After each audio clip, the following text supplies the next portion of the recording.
पहली बार मुस्लिम लीग ने पाकिस्तान की मांग कब की? लाहौर अधिवेशन। कब हुआ लाहौर अधिवेशन? उसके अध्यक्ष कौन थे? वो दिन जिस दिन ये पाकिस्तान की मांग की गई थी वो है 23 मार्च। कौन सा दिन है? तो पहली बार मुस्लिम लीग ने पाकिस्तान की मांग कब की? लाहौर अधिवेशन। कब हुआ लाहौर अधिवेशन? उसके अध्यक्ष कौन थे? वो दिन जिस दिन ये पाकिस्तान की मांग की गई थी वो है 23 मार्च। कौन सा दिन है? तो 23 मार्च 1940 को लाहौर अधिवेशन में मुस्लिम लीग ने किसकी मांग की? पाकिस्तान। इसलिए 23 मार्च को पाकिस्तान वाले पाकिस्तान दिवस मनाते हैं। पाकिस्तान वाले क्या मनाते हैं? कब? हम मनाते हैं राजगुरु सुखदेव भगत सिंह की पुण्यतिथि।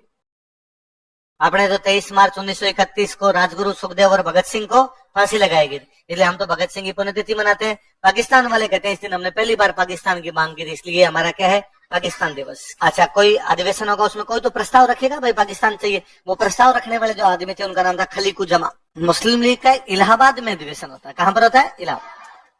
1929 के आसपास उनका इलाहाबाद अधिवेशन हुआ। उस इलाहाबाद अधिवेशन में एक बंदे थे जिनका नाम है मोहम्मद इकबाल। क्या नाम है? जिन्होंने गाया था आपका सारे जहां से अच्छा हिंदोस्ता हमारा। वो गाने वाले कौन थे? मोहम्मद इकबाल। मुस्लिम लीग के नेता है। और मोहम्मद इकबाल ने सबसे पहले इस 1929 के इलाहाबाद अधिवेशन में मांग की थी कि मुसलमानों के लिए अलग देश होना चाहिए। तो मुसलमानों के लिए अलग देश होना चाहिए मांग करने वाले कौन थे? मुस्लिम लीग नहीं मांग रही है, मुस्लिम लीग का एक नेता ऐसी बात कर रहा है कि मुसलमानों का देश अलग से होना चाहिए। वो नेता कौन है? कौन से अधिवेशन में? कुल मिला के वो आदमी जिसने पहले कहा सारे जहां से अच्छा हिंदोस्ता, दुनिया में सबसे अच्छा कोई देश है तो कौन सा है? हिंदुस्तान। उसने थोड़े दिन बाद कहा इतना अच्छा भी नहीं है। और मुसलमान हिंदुस्तान में नहीं रहना चाहते, उनके लिए देश क्या होना चाहिए? अलग। इस बात अब ये बात कहने लगी मुसलमानों का देश अलग हो, मुसलमानों का देश अलग हो। तो लंदन में कैम्ब्रिज यूनिवर्सिटी में एक लड़का पढ़ता था, उसका नाम था चौधरी रहमत अली। क्या नाम था? क्या नाम बोलो देखे? चौधरी रहमत अली। कौन सी यूनिवर्सिटी में? Cambridge university. और वहां कैम्ब्रिज यूनिवर्सिटी में इस लड़के ने 1933 में एक पंपलेट पब्लिश किया जिसका नाम था नाउ और नेवर। क्या नाम था? अभी नहीं तो कभी नहीं। और नाउ और नेवर में उसने लिखा कि हाँ मुसलमानों का देश अलग होना चाहिए। उसमें एक तो मिलाओ भाई साहब पंजाब, एक मिलाओ कश्मीर, एक मिलाओ सिंध, एक मिलाओ बलूचिस्तान, एक मिलाओ उत्तर पश्चिम सीमा प्रांत। तो उसने कहा पंजाब, तो पंजाब का प, कश्मीर उसका क, सिंध का स, बलूचिस्तान का तान, इसलिए देश का नाम पाकिस्तान। देश का नाम। तो ये पाकिस्तान नाम देने वाला कोई आदमी था तो वो कौन था? पहली बार पाकिस्तान की मांग इंडिविजुअली यदि किसी ने की थी तो वो कौन थे? कौन से अधिवेशन में? उन्होंने कहा मुसलमानों का देश अलग होना चाहिए, पर उन्होंने नाम बताया नहीं। नाम बताने वाला बंदा कौन था? कौन सी यूनिवर्सिटी का छात्र है? कौन सा पर्चा पब्लिश करता है? पर अभी तक भी मुस्लिम लीग नहीं कह रही कि होना चाहिए। मुस्लिम लीग पहली बार कब कहती है? 1940। कब कहती है? तो as a party Muslim League ने कब कहा था? 1940। एज एन इंडिविजुअल किसी बंदे ने कहा था 1929 में। वो बंदे कौन है? मोहम्मद इकबाल। इसलिए पाकिस्तान ये मानता है कि विचार कि मुसलमानों का अलग देश होना चाहिए, ये तो आया था मोहम्मद इकबाल के। किसके आया था? इस विचार को इम्प्लीमेंट किया था जिन्ना ने। इम्प्लीमेंट किसने किया? तो वो कहते हैं हमारे देश में दो बड़े हीरो हैं, एक तो इकबाल और दूसरे कौन?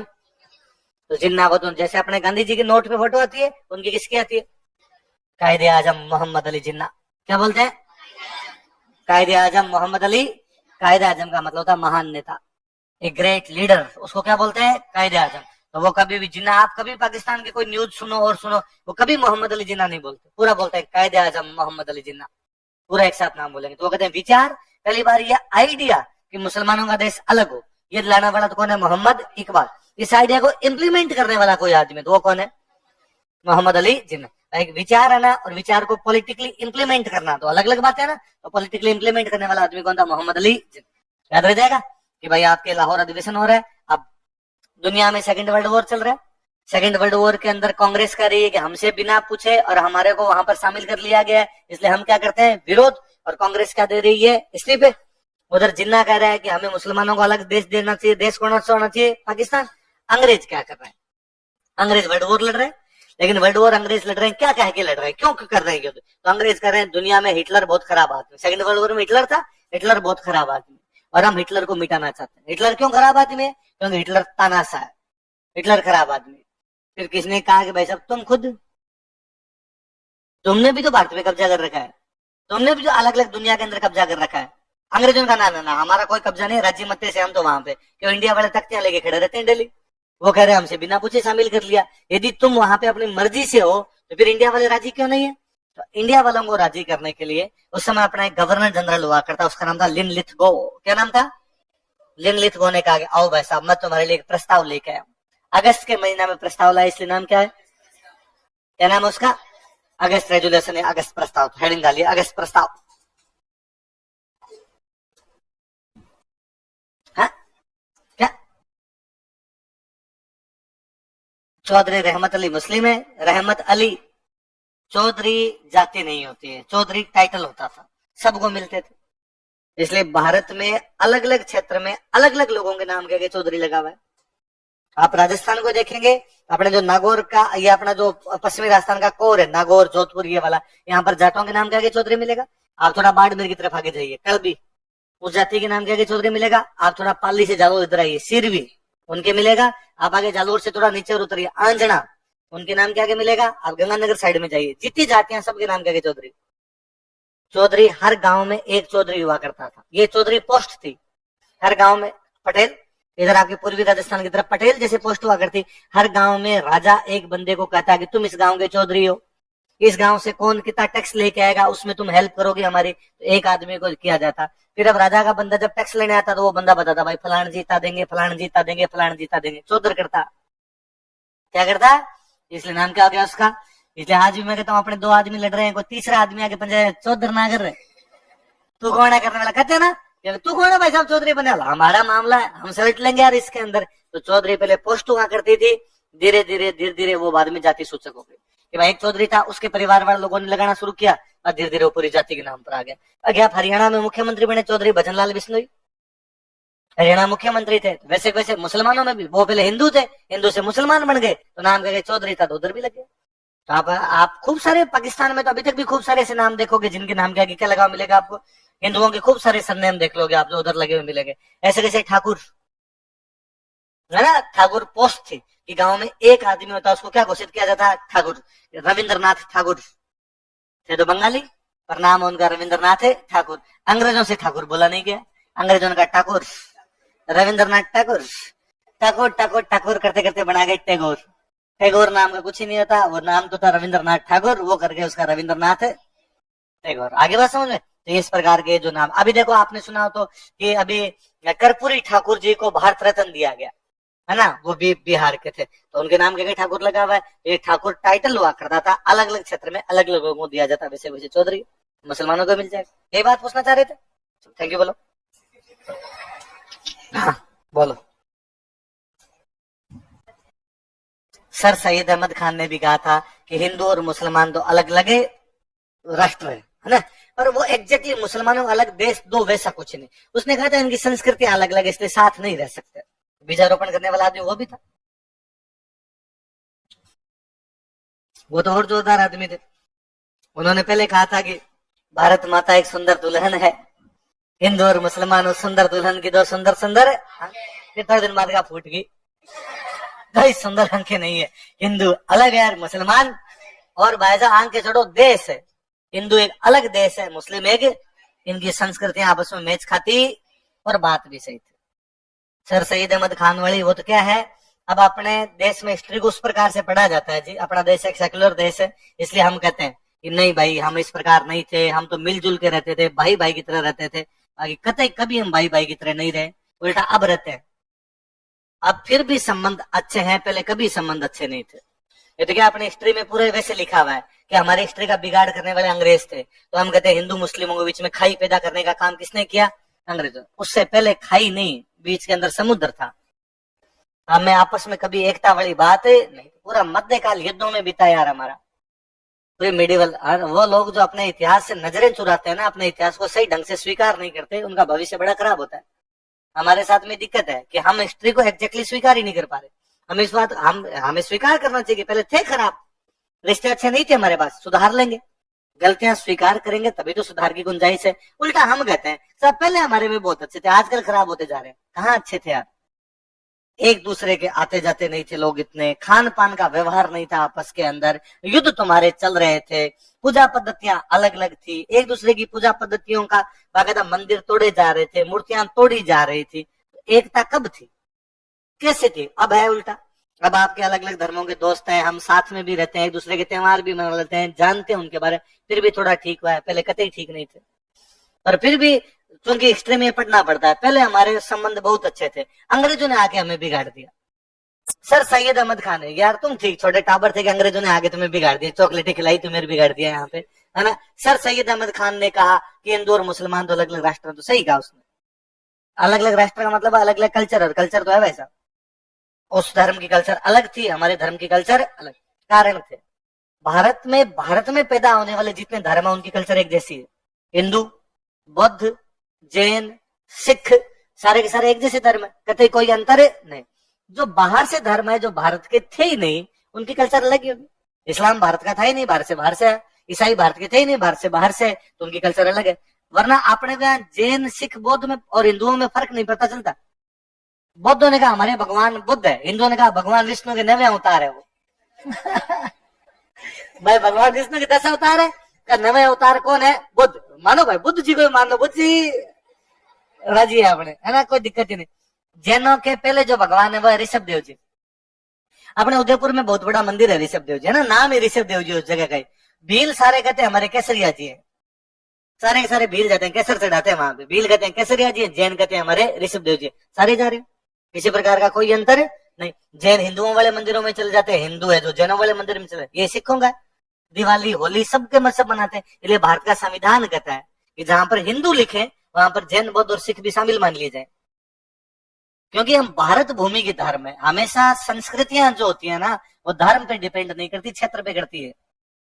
जिस क्षेत्र में जो लोग रहेंगे उनकी कल्चर उस प्रकार की होगी। हमारे इस क्षेत्र के जो लोग थे उनकी कल्चर इस प्रकार की, इसलिए इस्लाम और ईसाई भी बाहर से आए, लेकिन उन पर हमारा इतना असर है कि उनमें भारतीय संस्कृति घुसी भी है।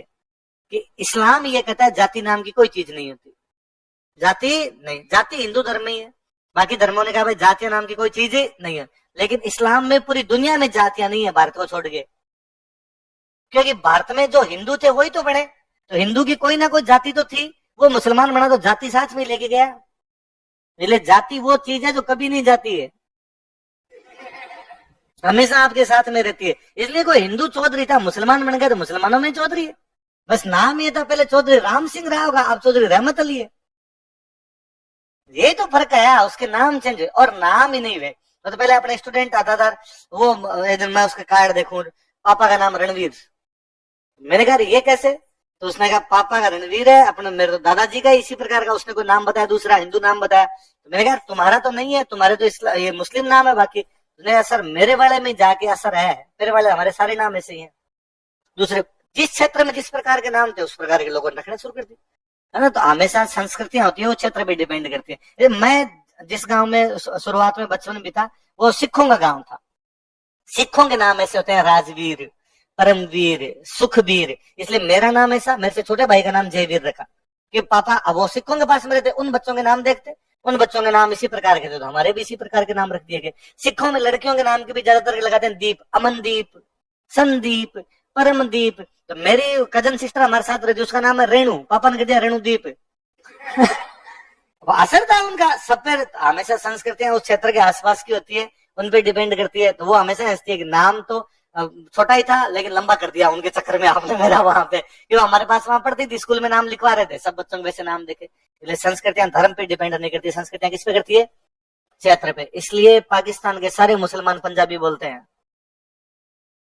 पाकिस्तान के सारे मुसलमान, क्योंकि पंजाब के टुकड़े हुए, पंजाब उधर गया, पंजाब की भाषा पंजाबी है, सिखों की भाषा पंजाबी थोड़ी है। पंजाब में हिंदू भी रहेगा पंजाबी बोलेगा, पंजाब में मुस्लिम भी रहेगा पंजाबी बोलेगा, पंजाब में सिख भी रहेगा तो क्या बोलेगा? पंजाबी बोलेगा सारा। अपने यूं माने कि सिखों की भाषा पंजाबी नहीं, वैसा पंजाब की भाषा पंजाबी। मैं सिख कोई अलवर रहने लग जाएगा तो अलवर वाली बोलने लग जाएगा, ठीक है, थोड़ा धर्म का प्रभाव आएगा, क्योंकि वो अपनी किताबें पंजाबी में पढ़ता है, उनका गुरु ग्रंथ साहिब पंजाबी में, उसको पंजाबी आएगी, पर वो अलवर वाले भी जानेगा। तो साउथ इंडिया के अंदर जाके सिख रहेगा तो वहां तमिल तेलुगु जो चल रही वो बोलेगा। राजस्थान का बंदा केरला में रहता तो मलयालम नहीं बोलता क्या है? क्योंकि उसकी संस्कृति वो है, तो जहां की संस्कृति वैसे ही उसकी कल्चर, वो जैसे ही वहां क्षेत्र वैसे उसकी क्या हो जाती है? संस्कृति, वैसे उनकी हो जाती है कल्चर। इसलिए मैंने दिन पहले ही कहा था, उर्दू भारत की भाषा है, मुसलमानों की नहीं। उर्दू भारत की भाषा है, भारत के बाहर कोई नहीं जानता उर्दू को। यदि मुसलमानों की भाषा होती फिर तो अफगानिस्तान वाले मुसलमानों को आना चाहिए। इसलिए उर्दू भारत की भाषा है, बस वो लिखी वैसे जाती है जैसे मुसलमानों की अरबी लिखते हैं, इसलिए वो मुसलमानों जैसी लगती है। बाकी आप और मैं पूरे दिन उर्दू ही बोलते हैं। सारे दिन आप कब कहते हो कि आप अपने दोस्त को ही थोड़ी कहते हो यार तुमने आज मुझे प्रतीक्षा करवा दी, इंतजार करवाया है। आप डेली कहते हो यार अखबार पढ़ लिया। आपने कब कहा मैंने समाचार पत्र का वाचन कर लिया? मैं आपसे पूछा अरे आज क्या तारीख हो गई, मैंने कभी पूछा आपसे आज क्या दिनांक हुई है? तारीख किसका शब्द है? उर्दू का शब्द है। इंतजार आप अभी भी फिल्मों में देखते हैं, और उसे बाइज्जत बरी कर दिया गया। बाइज्जत और बरी दोनों फारसी है भाई साहब।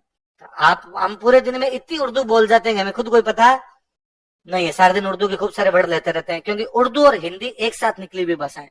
इसलिए हिंदी के शब्द उर्दू में आ गए, उर्दू के शब्द किस में आ गए? हिंदी में आ गए। तो आप पहले बड़ी बात है। चलो हाँ, सारे कायम खानी क्यों सारे भाई, भारत में 99% जो भी अन्य धर्म के लोग हैं वो एक धर्म से निकले हुए, अलग से कहां से आएंगे? यहाँ रहने वाले लोग थे वही थे। मैं हूं भाई, मैं राजवीर हूं, मैं हिंदू हूं। मुझे आज शाम को घर पे जाके लगेगा अपने को सिख बनना चाहिए। अपने लंबे बाल बढ़ाए, नाम राजवीर सिंह है, राजवीर सिंह रह गया, लंबे बाल अपने सिख हो गए। थोड़े दिन बाद अपने लगेगा नहीं भाई साहब अपने सिम चेंज करेंगे, है ना, पोर्ट करवाते हैं, अपने बुद्ध बनाएंगे और अपने भाषा भिक्षु बन गए, है ना, और अपना नाम और आप उस टाइप का रख लिया। थोड़े दिन बाद मुझे लग रहा है ईसाइयों वाला मामला सही, एकदम चर्च जाओ, घंटी बजाओ, राजी एकदम। मैंने कहा अपना नाम रोजर है, अब राजवीर ने अपना नाम क्या हो गया? रोजर हो गया। जैन बन जाओ, मैं मुस्लिम बन जाओ तो रहमत अली है नाम। ये यही तो चेंज है। मैं तो ये और कहता हूँ हमेशा कि मान लो मैं हूं, जैसे है ना, किसी का एग्जाम्पल मैं हूं, मैं आज ईसाई बन गया, तो क्या मेरे में ईसाई बनते ही कोई ईसाइयों की सारी बातें थोड़ी आ जाएगी? क्या मैं कल आते ही आपको बाद में गुड इवनिंग नहीं बोलूंगा शाम को? मैं ये तो है नहीं कि आता ईसा मसीह की जय हो ये बोल दूंगा। मैं तो जैसा हूं वैसा ही रहूंगा ना। 2, 3, 4, 5 पीढ़ी बाद में मेरे परिवार में थोड़ा थोड़ा दिखाई देने लगेगा। तब तक केवल इतना आएगा कि अब मैं मंदिर चला जाता हूँ, बाद में संडे को चर्च चला जाऊंगा। इसके अलावा मेरे में किसी बात का कोई परिवर्तन आएगा नहीं। इसलिए परिवर्तन बहुत धीरे धीरे धीरे धीरे आता है। और यदि वहां पे रहने वाली मेजोरिटी के लोग दूसरे हों तो परिवर्तन दिखाई भी नहीं देते। मेजोरिटी में जो लोग होते हैं उन्हीं का वो प्रभाव पड़ा रहता है। फिर आपका धर्म चेंज हो गया, लेकिन फिर भी दूसरे प्रकार की चीजें आप में दिखाई देती, पूजा पद्धतियां बदलती है। फिर वो इंडोनेशिया वाला एग्जाम्पल दिया होगा ना मैंने कभी आपको। इंडोनेशिया दुनिया का सबसे बड़ा मुस्लिम राष्ट्र है। दुनिया में सबसे अधिक मुसलमान किसी देश में रहते हैं, कहाँ रहते हैं? और सबसे अच्छी रामलीला इंडोनेशिया में होती है। आप इंडोनेशिया कभी जाए तो इंडोनेशिया के अंदर आपको किसी सर्किल पे, अपने सर्किल पे अपने जाते हैं तो भाई गांधी जी की मूर्ति है, भगत सिंह जी की मूर्ति है ना, इंदिरा गांधी जी की मूर्ति, नेताओं की मूर्तियां मिलती है। आपको इंडोनेशिया में किसी सर्किल पे लगेगा घटोत्कच की मूर्ति है। इंडोनेशिया की सर्किल पे गरुड़ की मूर्ति है। भगवान विष्णु का वाहन कौन सा? गरुड़। वहां पे किसी पे लगे अंगद, बाली के बेटे अंगद, तो पांव गड़ा दिया था ले जाके, उनकी हनुमान जी की मूर्ति है। समुद्र मंथन हो रहा है वहां पर। तो अटल बिहारी वाजपेयी की भाषण है ना कि मैं एक बार इंडोनेशिया गया था और वहां के वो प्रधानमंत्री ने मुझे कहा कि शाम को आना, हम आपको एक कार्यक्रम दिखाएंगे। मैं कार्यक्रम में गया और कार्यक्रम में मैंने कार्यक्रम देखते कहा ये तुम लोग क्या कर रहे हो, और ये तो रामलीला हो रही है। तो उन्होंने कहा कि हाँ हम भी राम जी को मानते हैं, हम भी रामलीला करते हैं। मैंने कहा तुम राम जी को क्यों मानते हो, राम जी तो हमारे। उन्होंने कहा राम जी हमारे कैसे नहीं है, हमने धर्म बदला है, पूर्वज थोड़ी बदले। धर्म चेंज हुआ है, पूर्वज थोड़ी चेंज हुए हैं। पूर्वज राम जी है, राम जी रहने, बस वही है। मैं यदि आज ईसाई बन जाऊं तो मैं चर्च जाने लग जाऊंगा, पर राम जी तो मेरे यदि पूर्वज रहे तो राम जी रहेंगे। मेरे बाप दादाओं को मैं कैसे चेंज कर सकता हूँ? बस वो की वो बात है। वाजपेयी का एक और भाषण है कि मैं अफगानिस्तान गया था, अफगानिस्तान के जिस होटल में मुझे रुकवाया गया उस होटल का नाम था कनिष्क, और मैंने उनसे वापस पूछा कनिष्क का तुमसे क्या लेना देना है, कनिष्क तो हमारा राजा था। उसने कहा नहीं तुम्हारा नहीं था, कनिष्क अफगानिस्तान का राजा था। कनिष्क का इलाका ही वही था, सिल्क रूट पे कब्जा था कुषाणों का, तो यहाँ का राजा था। ठीक है, हमने धर्म बदल लिया। इसलिए पाकिस्तान के बारे में जैसे कहा ही जाता है कि पाकिस्तान की सबसे बड़ी दिक्कत यह है कि पाकिस्तान ने अपनी हिस्ट्री को पूरा डिस्ट्रॉय कर लिया। पाकिस्तान ने दिन पहले बताया था, पाकिस्तान अपनी हिस्ट्री वैसे पढ़ाता है कि 712 ईस्वी में मोहम्मद बिन कासिम ने पाकिस्तान की सिंध में स्थापना की। कहां पर स्थापना की? 712 में पहला मुस्लिम आक्रमण हुआ, तो 712 में सिंध में मोहम्मद बिन कासिम ने एक अलग मुस्लिम देश की स्थापना की। कालांतर में गजनवी ने उसका प्रसार किया। कालांतर में गोरी ने दिल्ली पर कब्जा किया और मुस्लिम देश को दिल्ली तक पहुंचा दिया। कालांतर में अलाउद्दीन खिलजी, मोहम्मद बिन तुगलक उसे दक्षिण भारत तक लेके चले गए और पूरे इस उपमहाद्वीप के अंदर एक मुस्लिमों का देश हुआ करता। बाद में अंग्रेज आए, उन्होंने उस मुस्लिम देश पर कब्जा कर लिया। कब्जा करने के बाद मुस्लिम जो थे उन्होंने एक पार्टी बनाई, उस पार्टी का नाम था मुस्लिम लीग। उस मुस्लिम लीग ने आजादी की लड़ाई लड़ी, अंग्रेजों को देश से बाहर खदेड़ा। लेकिन उस देश में एक और पार्टी थी, उसका नाम था कांग्रेस, और उस कांग्रेस नाम की पार्टी ने अंग्रेजों को कहा कि इसके 2 टुकड़े कर दिए जाएं, और अंग्रेजों ने उस मुस्लिम देश के 2 टुकड़े कर दिए, एक हिंदुस्तान और एक, उनकी हिस्ट्री ये है। वो 712 से शुरू करते हैं, 712 से पहले वाली हिस्ट्री पढ़ाते ही नहीं है। अब यदि वो 712 से पहले वाली हिस्ट्री पढ़ाते ही नहीं, फिर कनिष्क कैसे बता पाएंगे?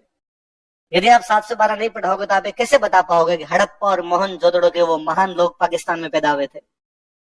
है तो पाकिस्तान के इलाके वो, पर आप अपने बच्चों को ये कभी प्राउड फील ही नहीं करवा पाते। इसलिए उनका तो इतना दिमाग खराब हुआ कि भारत ने एक मिसाइल बनाई, पृथ्वी मिसाइल बनाई हमने, पृथ्वी, त्रिशूल, आग, है ना, अग्नि, इस प्रकार की। भारतीयों ने पृथ्वी बनाई तो पाकिस्तान वालों ने बना दी गौरी, कि पृथ्वीराज चौहान की लड़ाई किससे भी थी? गौरी। तो उन्होंने कहा उधर से पृथ्वी आएगी तो हमारे कौन भिड़ गए? तो पाकिस्तान का एक बहुत अच्छा इतिहासकार है हसन निसार, आप कभी यूट्यूब पे वीडियो देखना, तो वो बंदा कहता है कि यार हमारे देश में गौरी को हीरो मानते हैं। गौरी अफगानिस्तान का राजा था, उसने पाकिस्तान को सबसे अधिक लूटा है। अफगानिस्तान की तरफ से अटैक होंगे तो सबसे पहले अटैक कहाँ होंगे? तो सबसे अधिक लूटा कौन जाएगा? पाकिस्तान। हम लुटेरे को हीरो बनाते हैं, हमारा देश गजनवी को हीरो मानता है। जो देश अपने बच्चों को लुटेरों को महिमा मंडित करता है, लुटेरों को हीरो के रूप में पेश करता है, वो देश ये उम्मीद करे कि उसके बच्चे दिमाग वाले पैदा होंगे, कैसे होंगे? और बात भी सही है, आप बहुत गलत तरीके से कर रहे हो ना उन चीजों को, तो ये है, तो ये चीजें वैसे चेंज। अब हुआ क्या है कि सेकेंड वर्ल्ड वॉर चल रहा है, सेकेंड वर्ल्ड वॉर में भारत वाले अंग्रेजों का सपोर्ट ही नहीं कर रहे। हम नाराज है कि हमसे बिना पूछे अंग्रेजों ने और वहां पर हमारी सेना भेज दी। तो अंग्रेज अपने को राजी करने के लिए प्रस्ताव लाए थे, और अंग्रेजों ने कहा हाँ भाई क्या दिक्कत है बताओ। हमने कहा हमसे पूछा ही नहीं, हमसे बिना पूछे हमारी सेना भेज। अंग्रेजों ने कहा आप पूछ ले। तो अंग्रेजों ने कहा एक बनाई जाएगी युद्ध सलाहकारी समिति, कि अब युद्ध में तुमसे सलाह लेंगे, हर बात तुमसे पूछेंगे, करेंगे नहीं करेंगे युद्ध, तुम कह देना करना है तो कर लेंगे, तुम कह देना नहीं करना है तो। युद्ध तो शुरू हो गया, शुरू होने के बाद हमसे करेंगे क्या बना देंगे तुम्हारी युद्ध सलाहकारी समिति। और अंग्रेजों ने कहा और हम अब भारत को आजादी देंगे, हम भारत को डोमिनियन स्टेट बना देंगे। क्या बना देंगे? डोमिनियन स्टेट का मतलब है बस तुम्हें ये मानना है कि तुम्हारे देश का जो राष्ट्रपति है वो ब्रिटेन का राष्ट्रपति, जो क्राउन होता है वो है, इसके अलावा सारे के सारे तुम्हारे पास, तुम्हारे मंत्री, तुम्हारी सरकार, तुम्हारे प्रांत, सब स्वायत्तता, बस मोह मोह के धागे, थोड़ा सा अपना जुड़ाव रहेगा, और वो जुड़ाव है कि हमारा क्राउन, तुम्हारा भी क्या होगा? क्राउन। हमने कहा डोमिनियन स्टेट तो कब क्या बनाओगे तुम? उन्होंने कहा और हम बताते हैं, जो गवर्नर जनरल की कार्यकारी परिषद होती है उसमें मंत्री भी तुम्हारे क्या बनाएंगे? ज्यादा। तो हमने कहा भाई जब हम डोमिनियन बनेंगे, अलग देश बनेगा, तो फिर हमारा संविधान भी होना चाहिए। हाँ भाई साहब, भारतीय अपना संविधान खुद बनाएंगे। अब तक तो हम कर रहे थे, साइमन कमीशन आगे बना रहा है, 35 का अधिनियम हम पारित कर रहे हैं, अब तुम तुम्हारा खुद ही बना लेना। तो भारतीयों को संविधान बनाने के लिए आमंत्रित किया जाएगा, इन्विटेशन पीले चावल देंगे, तुम आना हमारे पास बैठ के संविधान बनाना। सारी बातें कांग्रेस जैसी बातें। कांग्रेस कह रही है कि भाई हमसे बिना पूछे क्यों कर दिया? तो कह दिया भाई तुमसे क्या ले लेंगे? सलाह। कांग्रेस कह रही है कि मंत्री हमारे कम होते, तो वो कहते हैं गवर्नर जनरल की कार्यकारी परिषद में तुम्हारे मंत्री क्या होंगे? ज्यादा। कांग्रेस कहती है कि वैसा हमें आजाद करो तो हम तुम्हें क्या बना देंगे? Dominion state. कांग्रेस कहती है कि संविधान हमारा नहीं है, तुम अपना संविधान लागू कर देते हो, तो कहा कि संविधान बनाने के लिए तुम्हें क्या कर लेंगे? आमंत्रित। तो जिन्ना नाराज हुआ, जिन्ना ने कहा अच्छा मतलब सारा इनको दे दोगे, हम तो वैसा भी तालियां बजाने के लिए बैठे हैं यहाँ पे। तो अंग्रेजों ने कहा चिंता मत कर, कोई भी समझौता बिना अल्पसंख्यकों की समझौते के सहमति के लागू, जब तू राजी होगा तो ही समझौते पे साइन होंगे, वरना किसी भी समझौते पे साइन है तो अल्पसंख्यकों की माइनॉरिटी जो भी है उसकी सहमति के बिना कोई भी समझौता लागू नहीं किया जाए। और फिर सबसे बड़ी बात, इतनी माथापच्ची करो कि संविधान बनाओ, डोमिनियन स्टेट के कागज तैयार करो, मंत्री बनाओ, और लास्ट में जिन्ना का देगा लागू नहीं करना। एक आदमी मना करेगा और तुम उसको लागू नहीं करोगे, अल्पसंख्यकों को वीटो दे रहे हो। तो क्या दे रहे हो? फिर ये राजी क्यों होगा हमारी किसी बात पे? और जिन्ना को राजी करने के लिए कहा कि तेरे से बिना पूछे कोई भी समझौता लागू। हम कहते हैं चलो अच्छी बात है इसके अंदर कि पहली बार तुम कह रहे हो डोमिनियन तो देंगे, पहली बार तो युद्ध सलाहकारी समिति की बात तो कर रहे हो, कम से कम तुम पहली बार तुम बात कर रहे हो कि भारतीय अपना संविधान खुद बने। पर हम करेंगे नहीं वैसा, अब हम आगे बढ़ गए, अब हमें डोमिनियन नहीं चाहिए, अब हमें चाहिए पूर्ण स्वराज, फुल इज्जत चाहिए भाई साहब। मिर्जापुर पूरा अपना होना चाहिए, उसमें कोई चेंज होना। हम कह रहे हैं भाई साहब हम 1929 से पूर्ण स्वराज मांग रहे हैं, तुम अभी तक हमें क्या दे रहे हो? अभी तक डोमिनियन। और किसको क्या समझ रखा है तुमने? तुम कह रहे हो भारतीयों को बहुमत हो जाएगा, तो 35 का अधिनियम में ही है, फिर नया क्या लेके? नया लेके हो भाई साहब। और ये क्या लास्ट वाला कि बिना जिन्ना से पूछे कोई भी समझौता लागू, तो फिर साफ साफ कह दो कि जिन्ना जो कहेगा वो लागू करना है। तो जिन्ना को इसका मतलब तुम क्या दे रहे हो? बेटो। इसका मतलब कुल मिला के अंग्रेज हमें राजी करने के लिए अगस्त प्रस्ताव लेके आए, लेकिन हम इसे राजी। अब साहब क्या किया जाए कि हम कह रहे हैं सेकंड वर्ल्ड वॉर का विरोध कर रहे हैं, हम कह रहे हैं कि सेकंड वर्ल्ड वॉर जो है वो होना नहीं चाहिए, और उधर जो है अंग्रेज कह रहे हैं कि तुम सेकंड वर्ल्ड वॉर में तुम्हें शामिल कर दिया, हम तुम्हें देखो प्रपोजल दे रहे हैं, तुम राजी हो जाओ, लेकिन हम उसे राजी नहीं। अब क्या करें? तो यदि आप सरकार से राजी नहीं हो तो आपके पास तरीका है आंदोलन। तो सरकार के खिलाफ क्या करना चाहिए? आंदोलन। पर यहाँ पर आके अपने कांग्रेस में फिर दो धड़े बन गए, और कांग्रेस में क्या देश में दो धड़े बन गए। एक धड़ा है जो ये कह रहा है कि बड़ा आंदोलन करना चाहिए, साम्यवादियों का धड़ा। किसका धड़ा? जो कम्युनिस्ट जो लोग थे, जो साम्यवादी थे, वो बोले भाई बड़ा आंदोलन करो, क्योंकि इस समय अंग्रेज हिटलर के खिलाफ फंसे हुए। हिटलर भाई साहब दे दनादन लंदन पे बम मार रहा था, भयंकर बम मारे उसने लंदन के ऊपर, और लंदन तबाह कर रखा था उसने कहा लंदन वाले तो हाथाजोड़ी पे हैं, और हिटलर उनको मार रहा है भयंकर, और अपने यहाँ पे भारत में करते हैं आंदोलन। अब यदि अंग्रेज अपने आंदोलन को दबाने के लिए आए तो हिटलर लंदन पे कब्जा कर लेगा, और यदि हिटलर ने लंदन पे कब्जा कर लिया तो अपने वैसे आजादी, इंग्लैंड तो खुद ही गुलाम हो गया, अपने आजाद हो जाएंगे। और यदि अंग्रेज हिटलर के खिलाफ ही लगे रहे, अपने को दबाने के लिए, तो अपने खुद आजाद हो जाएंगे। दोनों हाथों में लड्डू है। इसलिए अपने को तो अंग्रेजों के खिलाफ एक बड़ा आंदोलन करना चाहिए, अपने को वर्ल्ड वॉर पे ध्यान देना ही नहीं चाहिए। एक है गांधी जी कहना था नहीं, आंखें बंद नहीं कर सकते भाई साहब ऐसे। कई बार सवाल ये नहीं होता कि अच्छा कौन और बुरा, कई बार सवाल ये होता है कि कम बुरा कौन और अधिक बुरा। हिटलर अधिक बुरा है, हिटलर का मरना आवश्यक है, हिटलर मरना चाहिए, और अंग्रेज मार रहे हैं तो हमें अंग्रेजों का साथ देना चाहिए। तो कैसे साथ दें? हम तो अंग्रेजों के खिलाफ खुद ही आंदोलन की बात कर रहे हैं कि साथ ऐसे देना है कि अपने को अंग्रेजों के खिलाफ बड़ा आंदोलन नहीं करना।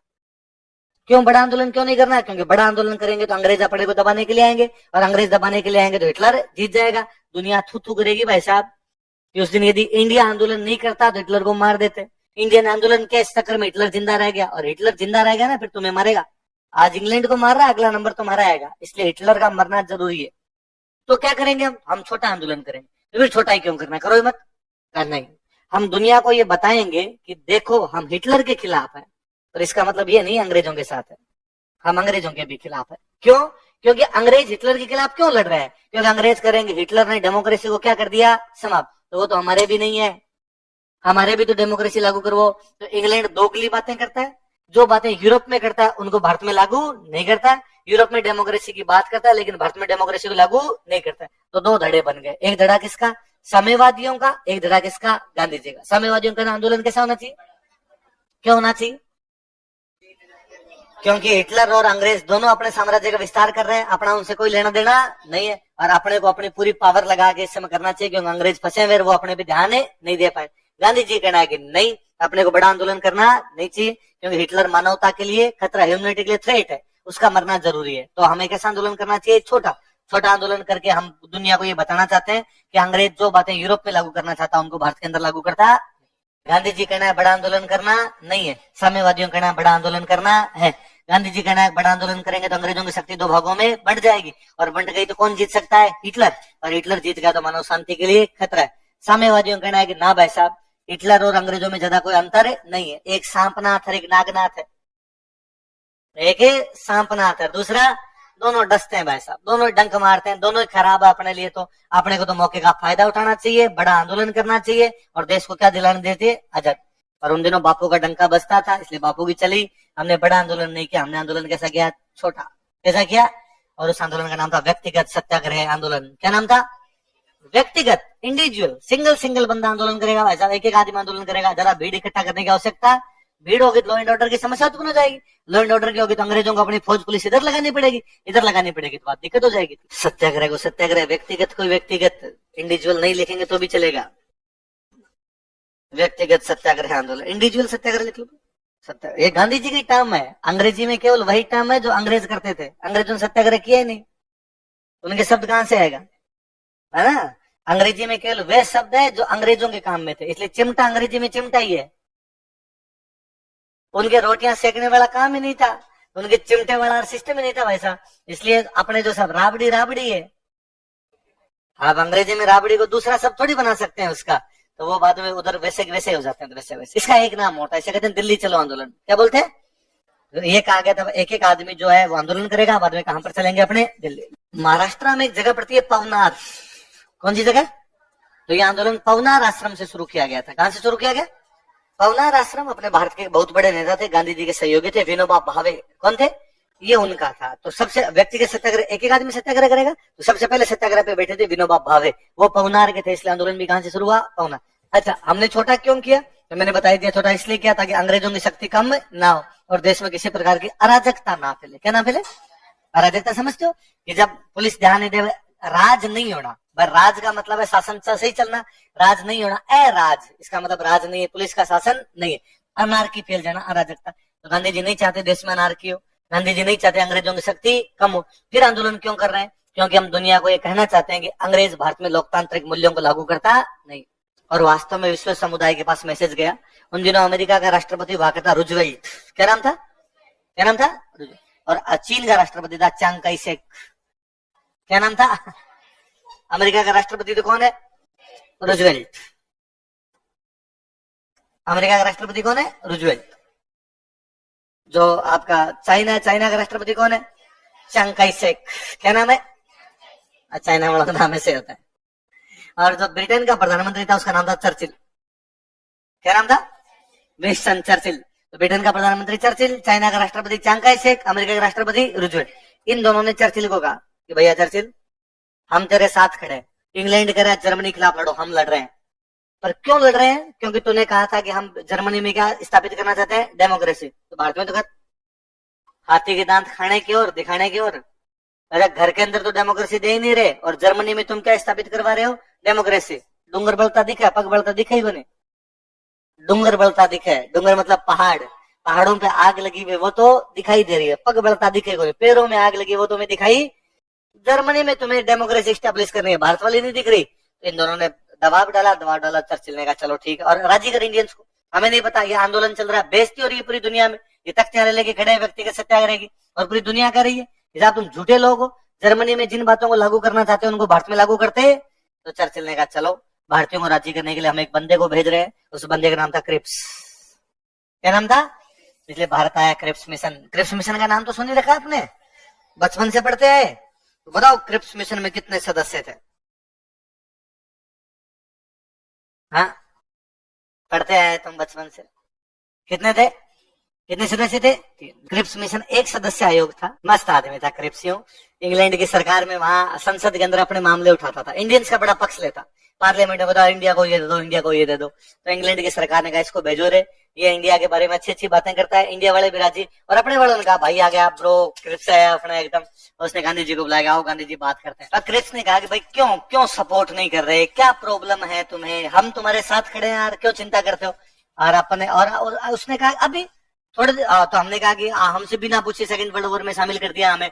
तो क्रिप्स ने कहा यार अभी अगस्त प्रस्ताव लाए तो थे, अगस्त प्रस्ताव में सारी बातें की थी। तो अपने वालों ने कहा सुन क्रिप्स, अगस्त प्रस्ताव में तुमने क्या कहा कि हम भारत को क्या दे देंगे? Dominion state. तो उसने कहा कितनी अच्छी बात है, डोमिनियन बना रहे हमें, कहा हमें सब पता है।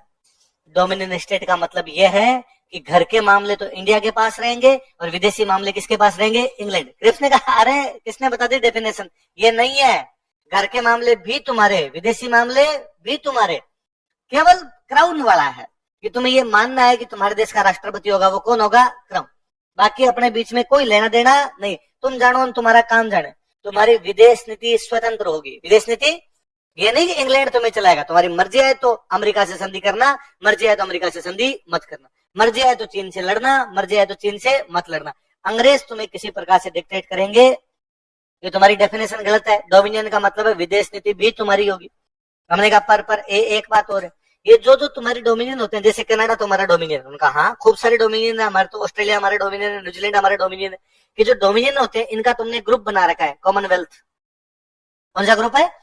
जो अंग्रेजों के गुलाम रहे थे किन्हीं दिनों के अंदर, उनका एक ग्रुप है, उस ग्रुप का नाम क्या है? कॉमनवेल्थ। तो जो तुम्हारे गुलाम थे उनका ग्रुप बना हुआ है कॉमनवेल्थ। उसने कहा हाँ अरे तो अच्छी बात है ना, तुम भी ग्रुप के अंदर आओगे। हमने कहा नहीं वैसा, ग्रुप का मतलब हम समझते हैं, ग्रुप का मतलब है हमारे यहाँ पे लिखोगे हम अंग्रेजों के गुलाम है और हम ऐसी बातें नहीं करना चाहते। तो क्रिप्स ने कहा चलो ठीक है, तुम मर्जी हो तो ग्रुप में आना, मर्जी हो तो ग्रुप में। भारत को ऐसा डोमिनियन स्टेट बनाया जाएगा जिसकी विदेश नीति क्या होगी? स्वतंत्र, और वो चाहे तो राष्ट्रमंडल का सदस्य बन सकता है, चाहे तो राष्ट्रमंडल का सदस्य नहीं। कॉमनवेल्थ में आए तो ठीक, कॉमनवेल्थ में नहीं आए तो ठीक। मतलब कुल मिला के हम करें हम राष्ट्रमंडल के सदस्य बनेंगे। अब हम राष्ट्रमंडल के सदस्य, और हमें कोई कहते ना बाहर निकलना, हम कहेंगे ना नहीं निकलेंगे, रहेंगे। क्योंकि ग्रुप में रहने में फायदे मिलते हैं भाई साहब, 100 फायदे मिलते हैं, व्यापार करने में आसानी रहती है। पर 42 में हम कह रहे थे कि हमें राष्ट्रमंडल की सदस्यता चाहिए। और क्रिप्स ने कहा, और अगस्त प्रस्ताव में कितनी अच्छी बातें थी कि भारतीय अपना संविधान खुद बनाएंगे। तो हम तुम्हारा संविधान बनाने की बात करें, हमने कहा सब पता हमें। आपने कहा था भारतीय अपना संविधान खुद बनाएंगे, हम संविधान बनाने के लिए भारतीयों को क्या करेंगे, आमंत्रित। और हम तब से नहा धो के धोले कुर्ते पजामे पहन के बैठे हैं कि पीले चावल आएंगे और हम संविधान बनाने जाएंगे। लेकिन अभी तक कर्नल अर्जुन आएंगे वाली बात ये, अभी तक अंग्रेज हमें बुलाने के लिए आए। क्रिप्स ने कहा चलो भारत की संविधान सभा ही बनाई जाएगी। क्या बनाई जाएगी, संविधान सभा गठन करेंगे। अब तो राजी, फिर सभा का गठन कर देते। तो जिन्ना ने कहा कांग्रेस कह रही है यार तुम मान रहे हो ऐसा, हम भी तो बैठे हैं, हमारी तरफ भी तो देखो आ रही है। संविधान सभा ना बना दोगे, ये कांग्रेस वाले अपना संविधान बनाएंगे, और कांग्रेस वाले संविधान बनाएंगे तो उसमें मुसलमानों को क्या मिलेगा, हमारे तो कुछ मिलेगा नहीं भाई साहब। तो जिन्ना को क्रिप्स ने कहा शांत रहे, प्रांत चाहे तो अपना संविधान अलग बना सकते हैं, प्रांत चाहे तो अपना संविधान।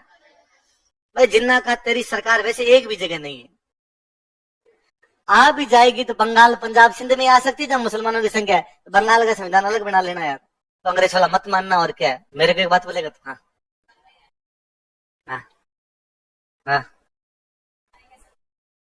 क्या किसका, अच्छा संतरी किन्नू तोड़ते हो बा, हाँ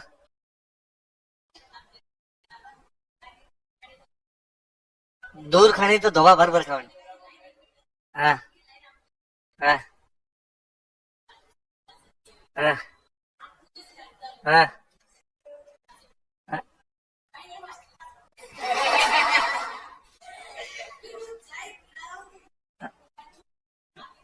क्लासें देख रहा है, मतलब दूर दूर तक क्रांति हो रही है वैसा। हाँ मैं हमेशा कहता हूँ कि मेरी क्लास से वो लोग नहीं देखते जो पढ़ाई करते हैं। हाँ हाँ हाँ, तो उस मेरे राजस्थान हिस्ट्री की वीडियो देखी है उसने। हाँ हाँ नहीं नहीं, ये क्रांति है एकदम ढंग से। पर वो बच्चे नहीं पढ़ रहे जिनको पढ़ना चाहिए, अपनी क्लास से वो देख रहे हैं जिनका पढ़ाई से कोई लेना देना, बस का ड्राइवर, किन्नू तोड़ने वाले मजदूर। हाँ हाँ तेरे को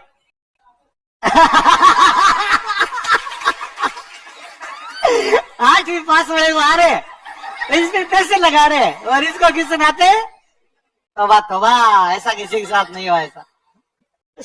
हाँ नहीं नहीं, ये ऑनलाइन आने के बाद में ये बड़ी क्रांति हुई। मैं हमेशा कहता हूँ कि मैं पढ़ाने लगा था 2012 में। 2012 में मैंने सबसे पहले पढ़ाया था कोई सब्जेक्ट, वो पढ़ाया फिलोसॉफी।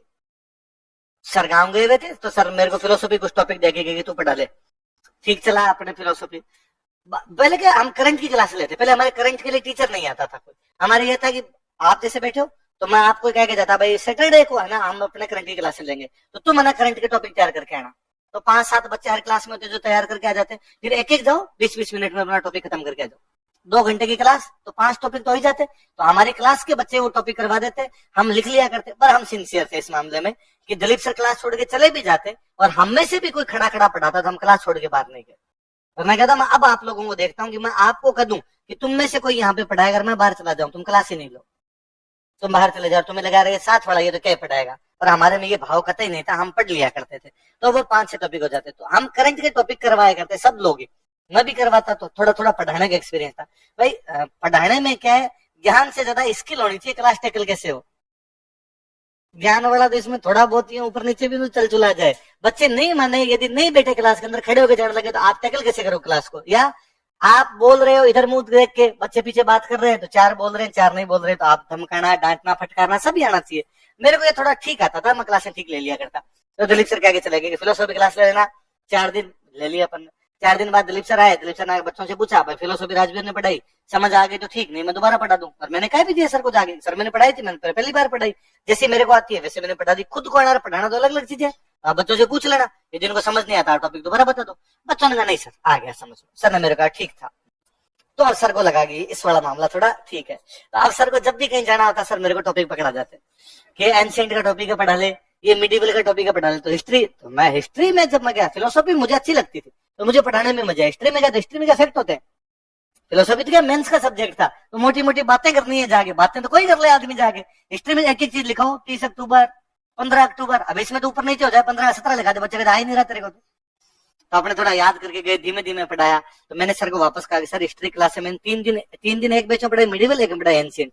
मैंने कहा सर मैंने पढ़ा दी, और ना आप पूछ ही लेना इनसे, क्योंकि आपने पहली बार पढ़ाई थी, हिस्ट्री में इतने फैक्ट होते हैं, और फिर आपको तो इतने किससे कहानियां आते हैं, मेरे को तो और नया नया मास्टर होता है तो किससे कहानियां कम सुनाता है, तो उसको लगता है बच्चा कदेगा पढ़ा, पंचायती मत कर फालतू ही, है ना। तो अपने सीधा सीधा ध्यान की पढ़ाना है पढ़ाना है पढ़ाना है, तो मैं पढ़ाना है। मैंने कहा सर मैं बातें भी नहीं बता सकता था ज्यादा, तो बच्चे क्या बता पढ़े नहीं पढ़े हो। सर गए, सर ने जाकर पूछा, बच्चों ने कहा ओ जोरदार जोरदार एकदम अच्छा पढ़ाया। तो सर ने आकर मामला एकदम रेडी है, तू तो अपने इधर आ, तू तो अपने और राजस्थान हिस्ट्री की क्लासें ले ले, क्योंकि तब राजस्थान हिस्ट्री भी सर पढ़ाया करते, तो राजस्थान हिस्ट्री पढ़ानी शुरू कर दी। तो मेरे थोड़ी सारे पढ़ाए में, कि भाई इंडियन हिस्ट्री पूरी पढ़ाई हुई है, इंडियन हिस्ट्री बाद में पूरी पढ़ाने लगे था, एंशिएंट ही पढ़ा था, मिडिवल ही पढ़ा था, मॉडर्न ही पढ़ा था, वर्ल्ड ही पढ़ा था, राजस्थान ही पढ़ा था। तब थोड़े बेच थे तो पढ़ा भी लिया करते, अब इतने बेच है राजस्थान खत्म नहीं होता। वरना पहले नरेंद्र सर पढ़ाते जोधपुर, मैं पढ़ाता यहाँ, नरेंद्र सर वहां पूरी क्लास लिया करते, मैं यहाँ वाली सारी क्लासें लिया करता। पर बाद में इतने ज्यादा हुए कि बाद में एक आ गया कि मैं मॉडर्न पढ़ा लूं, नरेंद्र सर एंशिएंट मिडिवल पढ़ा ले, और बाद में और इतने ज्यादा बेच हो गए कि मेरे से तो राजस्थान कंप्लीट होनी बंद हो गई। तो अपने कहा अपने तो बंद ही करो भाई साहब, ये मॉडर्न देख दुख लेंगे, जो पढ़ाने होंगे अपने तो ये नहीं पढ़ाएंगे। और मैं अपने राजस्थान वाले में ज्यादा अच्छे कर सकते हैं, ज्यादा अच्छा कर सकते तो उधर रहे अपने। तो सारे सब्जेक्ट थोड़े थोड़े पढ़ाए। 2019 तक मैं पढ़ाता था, 2019 तक मेरे से जो बच्चे पढ़े हुए, बच्चे हमेशा कहते सर अच्छा ही पढ़ाते हैं, कोई शिकायत नहीं हुई, तभी पढ़ा पा रहा था, वरना तो कोचिंग है, कोचिंग में तो आप कल निकाले। यदि बच्चे जाके कर दे भाई ये टीचर अच्छा नहीं पढ़ाता, तो कोई कोचिंग में कैसे पढ़ा सकता है, कैसे भी नहीं पढ़ा सकता। और सरकारी नौकरी तो है नहीं कि आप चल जाओगे, तो प्राइवेट काम है, डेली डेली जाके आपको खुद को प्रूव करना है उसके अंदर। तो मेरा ठीक चल रहा था। 2019 तक यदि हमसे कोई आगे कहता कि ऑनलाइन पढ़ना था, हम उसके मजाक उड़ाते, है ना। और मेरा एक कोरोना में एक वीडियो को वायरल हो रहा है, इसमें मैंने कहा था कि ऑनलाइन पढ़ाई जैसी कोई पढ़ाई नहीं होती, पढ़ाई वही है जो उपनिषद है, गुरु के सामने बैठकर निष्ठा पूर्वक पढ़ना, गुरु के सामने बैठना, साथ में क्या रखनी, निष्ठा। ये आपको जब ये लगे कि नहीं टीचर सही बता रहा है तो ही पढ़ पाओगे। यदि आपके मन में एक भी आ रहा है ना टीचर फर्जी है, तो भले कितना अच्छा पढ़ा रहा आप नहीं पढ़ पाओगे। इसलिए आप याद करो, छोटी क्लासों में वे सब्जेक्ट अच्छे लगते जो टीचर अच्छे लगते थे, वो सब्जेक्ट जिसमें टीचर अच्छा नहीं लगता था उसने बाप रे ने कितना अच्छा पढ़ाया, अपने को सब्जेक्ट ही फर्जी लगा, है ना। और जिनमें टीचर अच्छे लगे वो भले सर भी थोड़े ठीक थे तो भी अपने लगा नहीं यार अच्छा पढ़ाते हैं, ये सर बड़े फेवरेट सर है। तो मैं यार ये बड़ा रहता है, तो मैं हमेशा कहता गुरु के समीप बैठो, निष्ठा पूर्वक बैठो तो ही पढ़ाई होती है, वरना पढ़ाई नहीं। और ये ऑनलाइन पढ़ाई मिथ्या है, ऑनलाइन पढ़ाई जैसा कुछ भी होता नहीं। अब भाई साहब कोरोना में वीडियो धीरे धीरे वायरल होने शुरू हुए, तब मुझे पता चला भाई साहब अपनी तो किस्मत इधर ही अटकी हुई थी। 2019 से पहले हालात ये थे कि भाई मैं स्प्रिंग बोर्ड में पढ़ा, स्प्रिंग बोर्ड में पढ़ाया, तो स्प्रिंग बोर्ड के बाहर कोई जानता ही नहीं था। स्प्रिंग बोर्ड के सब बच्चे जानते, बाहर कोचिंग के दूसरे को टीचर नहीं जानते, बच्चे भी नहीं जानते। अपने रीजनिंग वाले ऋषि सर आते, तो रीजनिंग वाले ऋषि सर क्या, इनकी खुद की भी कोचिंग थी, ये कई कोचिंगों में अलग भी क्लासें लिया करते। तो ऋषि सर के घर पे कई बार कोई फंक्शन होते कि सवामणि का फंक्शन है, सर आप भी आना, हम जाते हुए सर ऋषि सर के सवामणि चलते हैं। अब इनके क्या दूसरी कोचिंगों में खूब सारे टीचर दोस्त हैं, तो वो सारे भी आते। अब वो सारे एक दूसरे को सब जानते, हम वहां चुपचाप बैठे रहते, कोई नहीं जानता। तो ऋषि सर आकर इंट्रोडक्शन करवाते हैं, ऋषि सर कहते हैं कि ये राजू सर है, स्प्रिंग बोर्ड में पढ़ाते हैं। अब वो जानता ही नहीं अगला आदमी, तो कहता अच्छा आप भी सर, सर नमस्ते नमस्ते। उसके बाद अगला कोई बात नहीं करे, भाई वो मेरे को जानता नहीं क्या बात करे। फिर अपने भी था कि यार अपने भी बात नहीं करनी, अपने लड्डुओं पे कंसंट्रेट करो यार, क्या दाल बाटी खाते हैं यार, क्यों अपने इधर है, तो अपने दाल बाटी भी कंसंट्रेट करते हैं। कोई मिल जाता नमस्ते सर नमस्ते किया, चुपचाप वहां से निकल गए। उसके बाद भाई साहब ये वीडियो वायरल होने शुरू हुए। फिर ये दिन जैसे इसने बताया, उसने एक दिन बच्चे ने मेरे को आगे बताया कि सर मैं गाँव जा रहा था, नाइट में बस जा रही थी, ड्राइवर जो था उसने आगे मोबाइल में आपके वीडियो लगा रखे, और मैंने उससे पूछा कि तू इसको जानता है? उसका नहीं, कौन है ये? तो मैंने कहा तू इसके वीडियो क्यों सुन रहा है? फिर उसने कहा दाढ़ी वाला आदमी बातें ठीक करता रहता है। तो मुझे लगा यार ये बड़ा मामला ठीक है, मतलब ड्राइवर अपनी कहानी सुन रहा है। फिर एक दिन एक लड़का है, उसने कहा सर हमारे गाँव में तो महिलाओं का एक ग्रुप है व्हाट्सएप, और उसमें आपके वीडियो तैरते रहते हैं भाई साहब। तो महिलाएं क्या पढ़ती है उसमें, जैसे चौथ की कहानियां सुनती है।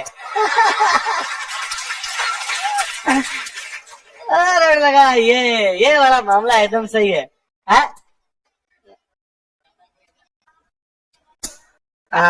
तो मुझे लगा कि अपना भविष्य बहुत उज्जवल है।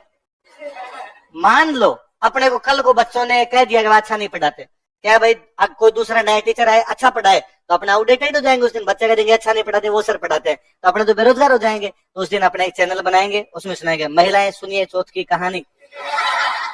है ना।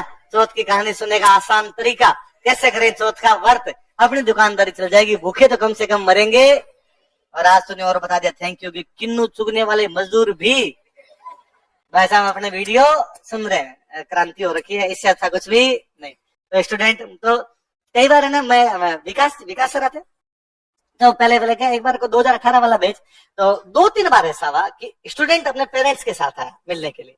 मैं बैठा, विकास जी बैठे ऑफिस के अंदर, और स्टूडेंट ने आते, विकास जी अरे सर मैं आपके सारे वीडियो देखता हूँ, क्या मस्त पढ़ाते हो सर, आपने इकोनॉमिक सर्वे पढ़ाया, सारे के सारे को सुनाया, थैंक यू सर, आपकी वजह से मेरा प्री पास हुआ। फिर उसने मेरे को नमस्ते कर लिया, पर मेरे को ऐसा कुछ नहीं कहा। उसके पापा ने मेरे को अरे क्या पढ़ाते हो सारा मैं वही क्लास देता हूँ। पहले मैं रात को कपिल शर्मा की कॉमेडी शो देखता था, आजकल आप ही देखता हूँ सर नींद मस्त आती है सर आप वाली बातें सुनते। मैंने विकास जी के दिन कहा कि देखो स्टूडेंट पढ़ते हैं, आपको पापा पढ़ते हैं पढ़ने पड़ेगा, अपने से सीधा सीधा कोई लेना देना ठीक है। हिस्ट्री पढ़ाता है, हिस्ट्री में कहीं से पढ़ डालूंगा। और पापा को लगता है कि नहीं यार बातें आदमी अच्छी कर लेता है, बातें हर कोई आदमी सुनना चाहता है। वेरी गुड, उनको मेरी तरफ से थैंक यू बोलना। हाँ हाँ हाँ, तो वो फिर डायलॉग ऐसे ज्यादा वायरल होते हैं ना, सीधे कोई पंच पॉइंट होते हैं वो ज्यादा होते हैं, तो लोग उनको याद भी करने लग जाते हैं। तो लोकोक्तियां वायरल होने शुरू हो गई। वेरी गुड, एकदम बाबा जी बनने वाले हैं अपने। दाढ़ी और बढ़ा रहा हूँ एकदम ऐसे ही रामदेव जी महाराज की तरह। चलो क्या लिखा, हाँ बहुत सारे, हाँ बहुत सारे एकदम चले बने हुए हैं एकदम। और फिर तो ये चैनल, इन लोगों ने इतने चैनल बनाने शुरू किए कि अब तो मेरे को खुद को नहीं पता किसका चैनल है और वो क्या वीडियो लगा देगा। कई बार ये होता है कि उनके नेगेटिव भी होते हैं, कि होता क्या है कि 2 घंटे की क्लास, उसमें 15 मिनट ऐसी कोई बात की हुई, उसमें से अगले ने केवल 30 सेकंड उड़ाया और 30 सेकंड का उड़ा के लगा। भाई मेरे किसी क्लास में बोला हुआ कि कांग्रेस वाले अनर है, ये फर्जी है, और सब ऐसे फर्जी बात करते हैं। फिर मैंने कहा कि वैसे बीजेपी वाले भी उतने ही फर्जी है, पर अगले ने वो तो काट दिया, इतना लगा कि कांग्रेस वाले फर्जी है क्या कहा राजवीर सर ने कांग्रेस के बारे में, और नीचे जनता भर भर के गालियां निकाल रही है, तेरी शक्ल देख ले खुद की, तेरे जैसे मास्टर होंगे तो बच्चा का तो बेड़ा गर्क हो जाएगा, है ना। कांग्रेस को गाली निकालता था, कांग्रेस ने क्या किया तू जानता है क्या देश के लिए। अरे मैं जानता हूँ, मैं तुमसे ज्यादा जानता हूँ, मैं 2 महीने कांग्रेस पढ़ाता हूँ यार। अरे अगला मजे ले गया तो ले गया, है ना। किसी क्लास में कोई बच्चों ने मेरे से, मैंने पूछा अरे तुम से इधर कल कहाँ चले गए थे, और उन्होंने कहा कि सर हम कोई एग्जाम देने के लिए गए थे, कोई टीचर का कोई एग्जाम हुआ था, तो सर वो एग्जाम देने के लिए गए थे। अब मैंने कहा RS की तैयारी करते हो, एग्जाम दे के तो टीचर का नहीं देना, अपने RS ही बनना है, कुछ भी हो जाए लेकिन टीचर बनना नहीं, टीचर की नौकरी करोगे तुम। अब अगले ने ये तो काट दिया, ये लगा कि कुछ भी हो जाए लेकिन टीचर बनना नहीं, और तुम लोग टीचर की नौकरी करोगे। अब नीचे लिखा हुआ है अध्यापकों के बारे में क्या सोचते हैं राजनीति ओ भाई साहब पूरे दिन गालियां पड़ रही है इधर से उधर से। मैं गया यार सही है, क्या कोई भी नौकरी छोटी होती है क्या अध्यापक की नौकरी छोटी होती है। आप नहीं जानते कि घर वालों के पास में पैसे नहीं होते, वो सबको RS नहीं बना सकते, इसलिए अध्यापक भी बनना पड़ता है। मैं मनी मन सोचूं कि यार एक बैच है जिसमें IAS के बच्चे बैठे हैं, मैं उनको जाके ये कैसे कह सकता हूँ कि तुम IAS एग्जाम मत दो, पटवारी दे लो। मेरी मॉरल ड्यूटी है ना, उल्टा मैं तो आपको आगे कहूँ RS ही नहीं देना, IAS ही देना है। आप जिस चीज की प्रिपरेशन करने आए मैं तो उसी में मोटिवेट करूंगा ना। मैं आपको ये कहूँ कि यार ये तुम्हारे बस की बात नहीं है, फिर मैं निकम्मा हूं ना, फीस किस बात के लिए। मैं फिर मेरी वैल्यूज के साथ ही समझौता कर रहा हूं ना, कि आप खुद आए यार ये कोचिंग सबसे अच्छी है, यहाँ पे IAS बन सकता हूँ, और मैं आके कहूँ देखो मारनी पड़ेगी अपने ये दे ले दूसरे एग्जाम दे ले। यार मैं तो ये कहूँ आपको नहीं तुम कर सकते हो, और कर सकता है कोई भी स्टूडेंट। सोचने की बात है, सोचता है वो करता भी है, नहीं सोचता वो करता भी नहीं। अब कोई इस बात पे ये छोटी नौकरियों के बारे में इस प्रकार की बात रखते नहीं। भाई यदि मैं पटवारी की क्लास में पढ़ा रहा था मैं उनकी तारीफ करता, मैं कहता भाई दुनिया में सबसे अच्छी नौकरी पटवारी, ऊपर बनवारी नीचे पटवारी। 2 ही आदमी इधर उधर कर सकते हैं, या तो भगवान इधर का उधर कर सकता है, या कौन कर सकता है। पर चूंकि ये क्लास पटवारी की नहीं है इसलिए इस प्रकार की बातें नहीं की जा सकती, तो इसलिए इन चीजों के फायदे नुकसान दोनों है। तो पर अपने को लगता है कि नुकसान थोड़े हैं, फायदे ज्यादा है। पॉजिटिव लोग ज्यादा सीखते हैं इस प्रकार की चीजें। जिनको नेगेटिव बात करनी है उनको अपने कितनी भी अच्छी बात कर लेंगे तो भी वो हमेशा क्या करेंगे, जिनको घोचे करने होते हैं वो घोचे ही करेंगे जिंदगी में। इसलिए अपने तो अपना काम कर लो, उसमें यदि किसी को अच्छा लग जाए तो ठीक, नहीं लगे तो ठीक। अपना उद्देश्य सामने बैठे बच्चों को पढ़ाना है, वो पढ़ लेंगे, दूसरों पे क्या प्रभाव पड़ता है वो जाने उनका काम। चलो आगे लिखो, क्या लिखा, जाओ ये पूरा कर देते यार दो, है ना। क्या लिखा, ये पता नहीं किन्नू कहाँ से लाया था मैं खत्म कर देता इसको। प्रांत साहित्य में संविधान खुद। हाँ तो और उसने कहा और अगस्त प्रस्ताव अच्छा था, तुम्हारे क्या कमी थी? तो हमने कहा भाई साहब उसमें जिन्ना को बिट्टू है, मतलब इस बिना जिन्ना से कहे तो हम कुछ कर ही नहीं सकते। उसने कहा हाँ ये गलत है और अब हम अल्पसंख्यकों के साथ अलग से समझौता करेंगे, मतलब जिन्ना या अल्पसंख्यक जो है वही समझौते के बीच में आएंगे नहीं। तो हमारे साथ अलग समझौता, अल्पसंख्यकों के साथ में अलग समझौता। इसमें सारे राजी, जिन्ना भी राजी, कांग्रेस वाले भी राजी और गांधी जी ने कहा कि हेलो क्रेप साथ मिला, वेरी गुड, शाबाश, लागू कर देते हैं। उसने कहा प्लीज गांधी जी बैठो बैठो, एक बात और सुन। क्या है कि समझौता लागू तब होगा जब वर्ल्ड वॉर समाप्त हो जाएगा। तब क्या समाप्त हो जाएगा? गांधी जी ने कहा क्या समझ रखा है हमें तुमने, जब वर्ल्ड वॉर चल रहा है तो एक बार आप हमारा साथ दो, जैसे वर्ल्ड वॉर खत्म होगा हम ये सारी बातें आपके लिए क्या कर देंगे।